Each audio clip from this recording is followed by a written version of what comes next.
Pastor గారికి వందనాలు. నేను భయంకరంగా గతంలో ఒక 4 సంవత్సరాల కిందట నేను మాలలు వేయడం జరిగింది. 3 రకాల మాలలు అవి. భవానీ మాల 6 సార్లు వేసాను. మరి సాయి మాల వేసాను, గోవింద మాల వేసాను.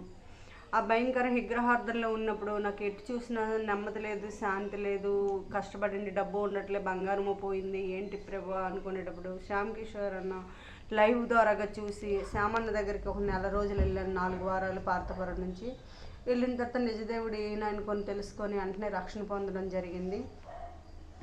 ఆ రక్షణ పొందిన నుంచి భయంకరమైన శోధనలు మళ్ళీ నాకు స్టార్ట్ అయిపోయేవి. ఎలా అంటే తినడానికి తిండి ఉన్నా తినలేకపోయేదాన్ని, కంటి నిండా నిద్ర ఉండేది కాదు. 4 సంవత్సరాల నరకం చూశాను.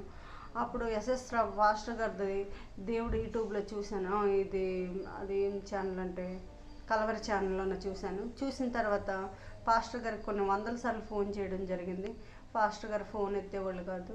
ఒకరోజు మరీ భయంకరం కష్టంలో ఉన్నాను. ఇంత డబ్బు పోయి, ఇంత బంగారం పోయి, మనశ్శాంతి లేక, ఎన్నో నిందలు, ఎన్నో అవమానాలు, ఏంటి ప్రభా నేను చచ్చిపోతాను. పాస్టర్లు అందరూ ఇంత నెంబర్లు ఇస్తారు, ఫోన్లు ఎత్తారు ప్రభా అనేటప్పటికి మరి నేను ఒక రింగ్ చేస్తాను ప్రభా, నువ్వు నిజదేవుడు అయితే పాస్టర్ గారు ఫోన్ చేయాలటి నుంచి అనగానే ఫ్యాన్ వేసేసుకుందాం అనుకున్నాను. ఆ చున్నీ కూడా నేను అక్కడ పెట్టుకున్నాను. చనిపోదాం అనేటప్పటికి ఎస్ఎస్ఆర్ పాస్టర్ గారిది మళ్ళీ ఈ 4 సంవత్సరాల తర్వాత మళ్ళీ అతని ప్రోగ్రామ్ అనేది రావడం జరుగుతుంది. యూట్యూబ్లో చూశాను, కలవర్ ఛానల్లోనూ ఆరాధన ఛానల్లో చూశాను. చూసిన తర్వాత ఒకసారి ఫోన్ చేద్దాం అనేటప్పటికి ఒక్క రింగేకి కట్ చేస్తే మళ్ళీ అటు నుంచి దైవజనులు ఫోన్ చేశారు.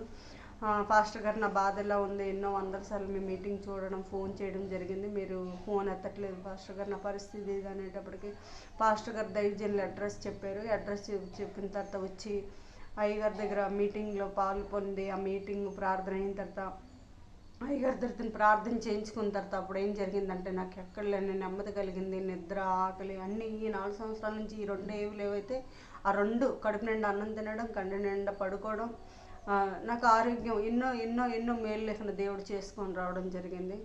నాకు ఇప్పుడు చాలా ఆరోగ్యంగా ఉంది. నేను అనుకున్న అన్ని దేవుడు కార్యాలు చేస్తున్నాడు. ఇది నా జీవితంలో జరిగింది నిజం.